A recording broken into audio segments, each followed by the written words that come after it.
Isn't today the anniversary of your marriage with Dad?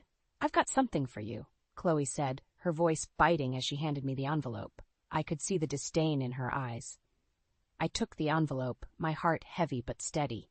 I opened it and saw the neatly arranged divorce papers, Tony's signature glaring back at me. You're really sure about this? What goes around comes around, I warned, locking eyes with my daughter and making sure my voice didn't waver. She shrugged, her indifference stinging more than any words could. It's for the best, she replied. Tony stood behind her, his arms crossed and a satisfied smirk playing on his lips. His once charming artist demeanor had devolved into something much darker over the years, something that made me question the man I'd fallen for more than 2 decades ago. 25 years, I muttered, shaking my head. What happened to for better or worse? Tony didn't flinch. Things change, Caroline. People change. I held up the papers, my fingers gripping the edges. These cost more than just good times. They cost trust, respect, and the life we built. You really want to dismantle all that for this? Chloe leaned against the doorframe, twirling a strand of her perfectly styled hair. Dad deserves happiness, too. At my expense? I shot back. I felt a rising anger that tasted of betrayal. Don't think I've been ignorant of your little escapades. Tony's eyes flickered, but Chloe interrupted before he could respond. If you can't handle this, maybe you never really knew us. I stepped closer, my gaze drilling into Tony's. Where does this leave you? Running off with Raquel and starting fresh? Don't forget where the roof over your head comes from. You should have thought about that while you buried yourself in work, Tony spat. I laughed bitterly. Someone had to pay the bills when your art wasn't exactly selling off the shelves. Chloe's expression hardened. Honestly, Mom, get over it. Sign the papers and stop being so dramatic. I folded the papers carefully, putting them back into the envelope. This isn't over, I said, voice steady now. It's far from over. I turned around, leaving them in the living room, their victory short-lived. As soon as I was out of sight, I let myself breathe. Years of dedication and sacrifice narrowed down to this moment felt like a bad joke. But if they thought I'd roll over so easily, they were wrong. I heard Tony's voice, low and mocking. She'll sign them. She always follows the rules. Chloe responded, Yeah, let her have her moment. We'll carry on just fine without her. As I climbed the stairs, I made a mental note to call Detective Parker. It was time to put my plans in motion. They may have delivered the first blow, but I was prepared for war. This family facade had crumbled, but I wasn't going down with it. What goes around truly does come around, and I was about to make sure they learned that the hard way. Years ago, I had met Tony at a gallery opening in Soho. I was young, ambitious, fresh out of law school, and he was the magnetic center of the room, an artist with dreams larger than his means. He had charmed me instantly. The way he talked about his paintings, his visions, it was intoxicating. We married quickly and passionately. The first few years were full of laughter and love. Even when we struggled financially, I never doubted our bond. Tony would paint all day while I climbed the legal ladder, working grueling hours to support both our dreams. When Chloe was born, I hoped she would complete our little family. Caroline, we've got a good thing, Tony used to say, pulling me into a kiss as Chloe played inside her crib. Just you watch, my big break is coming. But that break never came. Instead, I found myself taking on more cases, working longer hours. Tony's optimism turned into frustration, and his frustration often exploded into arguments about money, time, and priorities. I need to make something of myself, he'd insist while staring at a half-finished canvas. I can't be stuck at home all day. And I can't keep carrying this family alone, I'd retort, the exhaustion heavy in my voice. As Chloe grew, she seemed to inherit Tony's sense of entitlement without a lick of his artistic ambition. By the time she was a teenager, she demanded the kind of lifestyle we simply couldn't afford. Shopping sprees, fancy gadgets, luxury vacations, each request felt like another nail in the coffin of my overburdened bank account. Mom, everyone's going to Paris for spring break. I can't be the only one not going. Chloe whined one evening. Chloe, we can't afford it, I replied firmly. Maybe next year. You always say that, she snapped before slamming her bedroom door. Tony, instead of backing me up, would often undermine my efforts. Just let her go, Caroline. We can figure something out. Figure out what, Tony? How to stretch an already overdrawn bank account. I'd shoot back. Then there were the credit card statements. At first, they were minor, easily overlooked. A meal here, a shopping trip there. But then, the charges started mounting. Expensive dinners, lodging at upscale hotels, all under Tony's name. One evening, I couldn't take it any longer. Tony, we need to talk about these charges on the credit card. He barely looked up from his canvas. So talk. What's Raquel's boutique, and why are there $1,000 charges there? He finally turned to me, irritation flashing in his eyes. I bought some things for Chloe. Why do you care so much? You've got the money. I care because it's reckless. We can barely make ends meet as it is. Tony threw down his paintbrush, splattering red paint everywhere. God, Caroline, you're such a buzzkill. Maybe if you weren't always working, you'd understand. It's my work that keeps this family afloat, Tony. The conversation ended with silence and a tense standoff. From there, things only got worse. The distances between us grew, not just financially but emotionally. Tony and Chloe became closer, a clique of their own, leaving me to hold together the fragments of what was once a loving household. Looking back, it's clear now. The seeds of betrayal were planted long ago, watered by my hard work and Tony's dissatisfaction. But little did they know, I had begun preparing for the storm they were brewing. The demands of my job were relentless. I spent most days in the office and nights poring over case files at home. The firm required as much of my time as they could get, and I willingly gave it, thinking it would secure our future. But each hour at work meant another hour away from a home that was slowly falling apart. One evening, I stumbled upon another credit card statement, riddled with lavish expenses. Chloe, I yelled, holding the paper up as she walked into the kitchen. She barely glanced at me, busy texting on her phone. What? Care to explain this bill? You spent $2,000 at some designer store last week. She rolled her eyes. Relax, Mom. It's just some clothes. $2,000 on clothes, Chloe? Really? Tony walked in, sensing the tension. What's going on? I waved the statement at him. Have you seen this? Chloe's spending is out of control. Tony took the paper, looked at it briefly, and shrugged. She's a teenager, Caroline. Let her enjoy her life. This isn't just enjoying life, Tony. This is irresponsible. Chloe scoffed. You just love playing the martyr, don't you, Mom? Always acting like you're the only one who matters. It's called responsibility, Chloe. Something you'd know nothing about, I retorted, my patience wearing thin. Tony flung the paper onto the counter. If it bothers you so much, why didn't you just come to me? We could sort it out together. Oh, like you've been so helpful, I replied sarcastically. Maybe if you spent less time indulging her and more time supporting the family, we wouldn't be having this conversation. Maybe if you weren't such a control freak, Tony snapped back, we wouldn't feel the need to escape from your rules. It wasn't the first time he'd thrown my dedication to work back in my face, but it stung every time.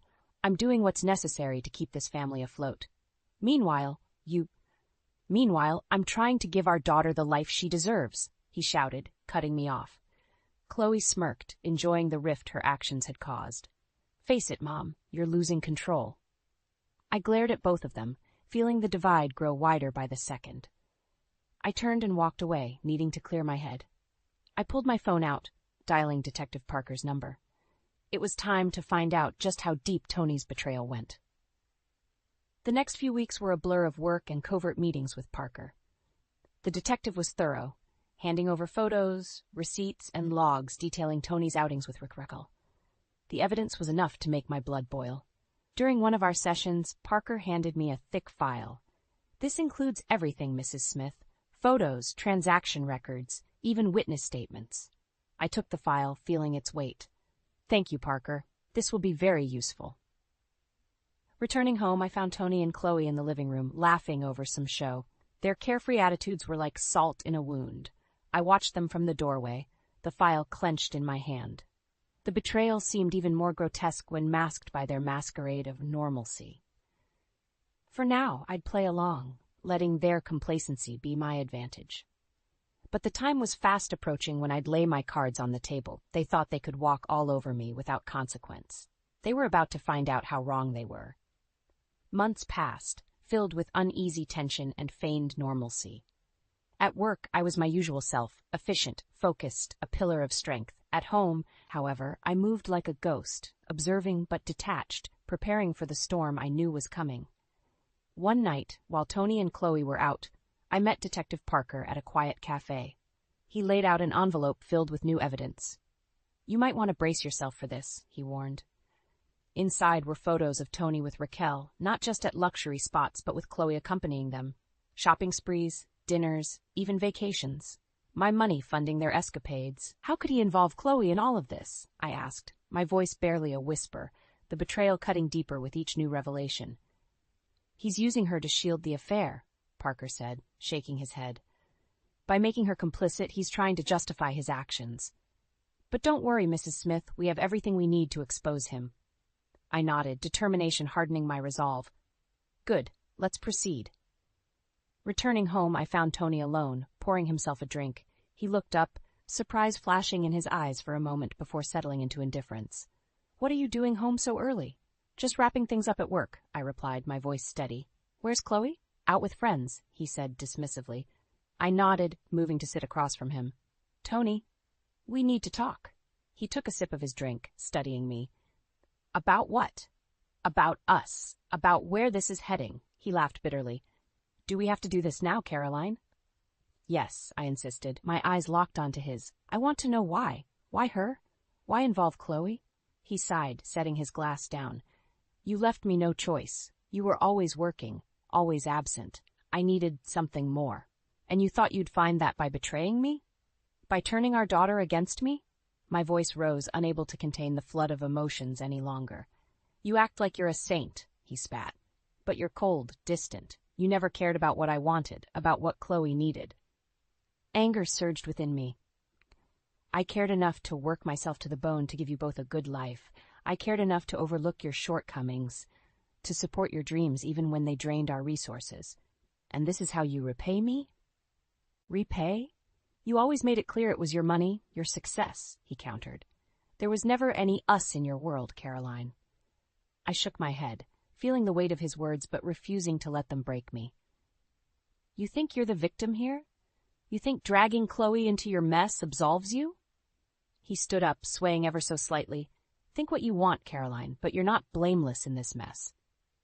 "You're right," I said quietly, standing up to match his height. "I am to blame, for trusting you, for believing in you, but that ends now." I turned and walked away, leaving him to his self-pity. Upstairs, I locked myself in my room, the sounds of Tony's ranting a distant echo.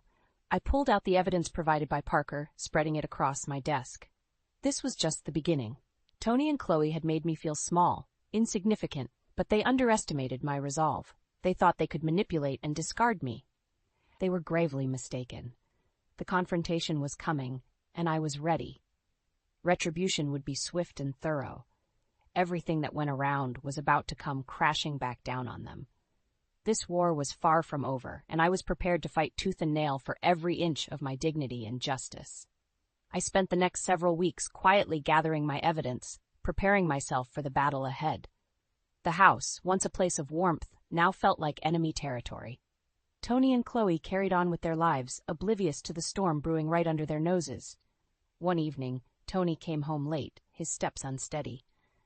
"Hey, Caroline," he slurred, trying to act normal. "Where's dinner?" I glanced up from my paperwork, keeping my composure. "There's some leftovers in the fridge." He stumbled to the kitchen, muttering under his breath. "Whatever. I'm not hungry anyway." Chloe barged in shortly after. "Mom, I need some money. My friends and I are going out this weekend." I stared at her, the nerve of her request adding fuel to my simmering anger. "No, not this time, Chloe." She rolled her eyes dramatically. "Ah, you're so unfair. Dad would give it to me." "Well, your dad can't keep spending what we don't have," I shot back. Tony re-entered the room, his expression dark. "What's this about, Caroline? Chloe wants more money for her latest outing, and I'm saying no. Can't you cut her some slack? She's young, let her have fun." "Fun? Our financial situation is anything but fun, Tony. We need to be responsible." Tony scoffed. "Of course you'd say that. Always the buzzkill." Chloe jumped in. "Why are you even bringing this up now? We were fine before." "Before what, Chloe?" I demanded. "Before you started using me as your personal ATM? Before you and your father decided to make a mockery of this family? Tony shook his head, chuckling bitterly. Look at yourself, Caroline. You're so obsessed with control, you're suffocating us. Suffocating? I stood up, my voice rising with each word. You think trying to keep this family financially afloat is suffocating, while you squander everything on your own selfish desires? Chloe narrowed her eyes at me. This is your fault, you know. If you weren't so busy trying to be perfect at work, maybe you'd notice what's going on at home. I laughed, but it was humorless and cold. Oh, I've noticed plenty, more than you both realize. Tony glared at me, sensing the shift. What are you talking about? I reached for the file on the desk, pulling out the thick stack of evidence Parker had gathered. You think running around with Raquel, using Chloe as your cover, went unnoticed? You think I didn't see through your lies and betrayal? Both their faces dropped. Neither had expected me to confront them so directly. Tony's composure cracked first. You had me followed? I had to. You left me no choice, I replied, throwing the file onto the table. These are just the highlights of your indiscretions. Receipts, photos, witness statements. It's all here. Chloe, for once, was silent, her bravado evaporating. Tony, however, looked furious. How dare you? No, Tony, how dare you? How dare you betray me and think you'd get away with it? The tension in the room was palpable, each word slicing through the facade they had maintained for so long. Get out of my sight, both of you, I demanded, voice breaking with emotion. I don't want to see either of you right now. Tony and Chloe left, their outrage mixed with fear. They had underestimated me, and now they knew it. I returned to my preparations, knowing the time for retribution was near. They thought they were clever, that they could keep me in the dark and manipulate everything to their advantage. They were about to learn just how wrong they were. This battle was mine to win, and I was ready for every strike they could muster. I woke up on the morning of our anniversary with a clarity I hadn't felt in years. Today was the day I would confront Tony and Chloe head-on what should have been a celebration of our union, but had turned into a bitter reminder of deceit. I found them in the kitchen, already aligned like a united front. Tony looked up from his coffee, a smug expression crossing his face. Morning, Caroline. Morning, I replied tersely, my gaze icy. Chloe joined him at the table, a knowing smirk on her face.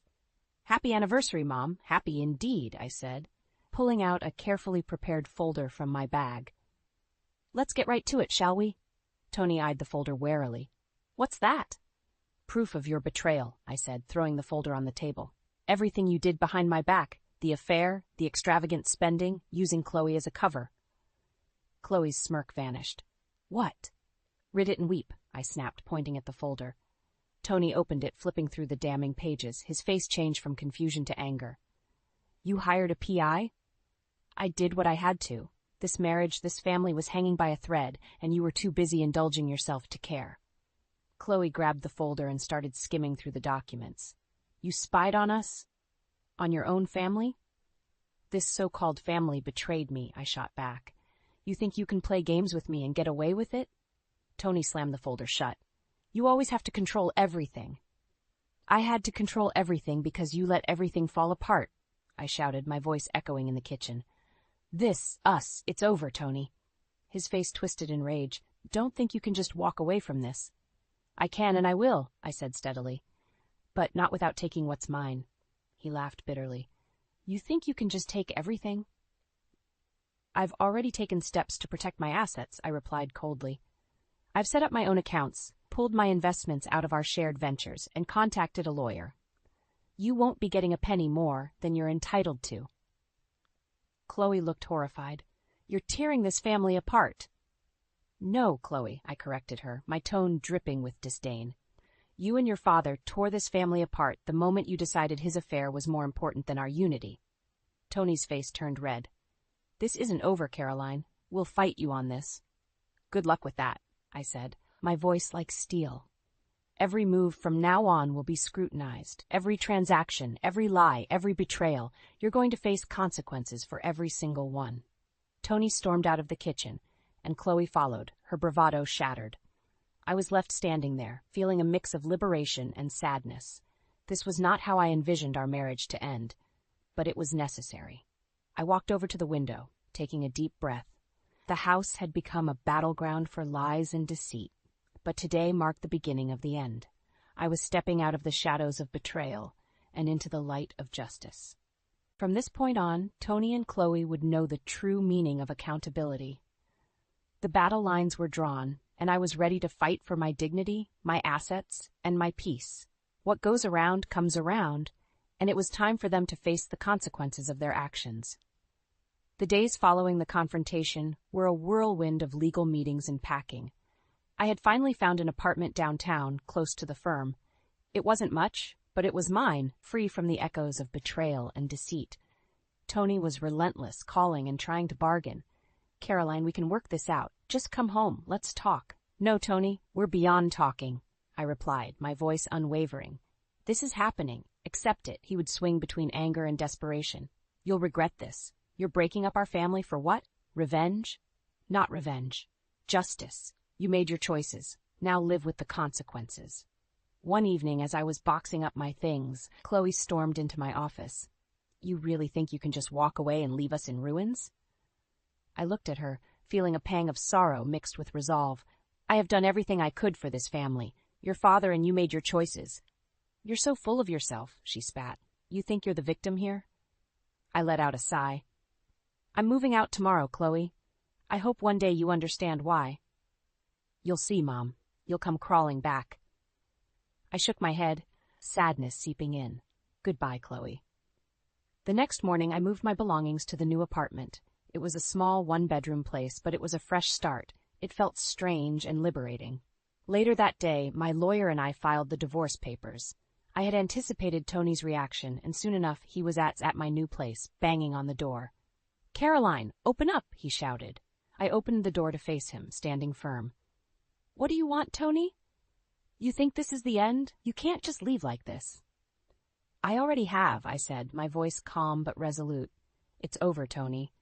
"It's not over until I say it's over," he yelled, his rage spilling over. I held up my hand. "This is over the moment you sign those papers. Until then, you're just making it worse for yourself." "You never did care, did you?" he sneered. "All you cared about was your career, your image." I felt my anger rise, but kept my cool. "I cared enough to keep this family going when you abandoned your responsibilities. This is the consequence of your choices, not mine." Tony glared at me one last time before turning and walking away, his threat still hanging in the air. I closed the door, feeling both the sting of the encounter and the relief of its finality. In the following weeks, I focused on reclaiming my life. The legal battle was tough, but with each passing day, I felt stronger. The firm supported me, my colleagues rallied around, and I found solace in my work once more. Tony's desperation turned into petty tactics, but my lawyer was fierce, countering every move he made. Finally, after relentless negotiations and court sessions, the divorce was finalized. I sat in my new living room, sipping wine and looking out at the city. The battle was behind me. The scars were still there, but I had survived. Rebuilding my life piece by piece, I knew the worst was over. Tony and Chloe were left to face the reality they had created. They had thought they could mislead and manipulate me without facing the music. But now, they knew. The house, the pretense, the illusions, all crumbled. I wasn't just free. I was stronger, clearer, and ready for whatever came next. They had underestimated me, and now as the dust settled, they were the ones left to deal with the wreckage. A year later, I could hardly recognize the woman I had become. The bruises from the past had healed, leaving me with a sense of peace and self-assurance I hadn't felt in years. Work was thriving. After the divorce, I threw myself into my career with a newfound vigor. I had taken on high-profile cases, successfully closing deals that put our firm on the map. Colleagues looked to me for advice. My reputation as a top-tier attorney was cemented. My new apartment, though modest, was a sanctuary. Every corner held something that represented my indomitable spirit. Pictures of friends, a few art pieces I bought for myself, and a new rescue dog, Max, who had become my constant companion. One evening, while finishing up a case file, my phone rang. It was Chloe. I hesitated before answering. "Hello?" "Mom, I need to talk to you," she said, her voice shaking. "What is it, Chloe?" I asked, keeping my voice steady. Things aren't good. He's broke, and Raquel left him. We're losing the house," she confessed, her bravado completely gone. I sighed, the anger I once felt shifting into something softer, but not weak. "Chloe, your father made his choices. You both did. We didn't know it would end up like this, she whispered, her voice cracking. Actions have consequences, I replied. I've spent years cleaning up after your messes. I'm not coming back to do it again. Please, Mom, she pleaded. I'm desperate. I hesitated, the maternal instinct urging me to protect her, but I knew this was a lesson she had to learn. Chloe, you need to figure things out for yourself. I won't always be here to rescue you. There was a long silence on the other end, then a muffled sob. I screwed up, didn't I? Yes, you did, I said softly. But now you have a chance to make it right, to start fresh. Learn from this. The conversation ended, and I felt a strange sense of closure. I had done what I could, but the rest was up to them. Later that night, I took Max for a walk along the river, the cool breeze a reminder of how far I had come. The reflections of city lights danced on the water, a mosaic of possibilities. Returning home, I poured myself a glass of wine, settling into my favorite chair. The legal papers, the hurtful words, the lies, they were all behind me now.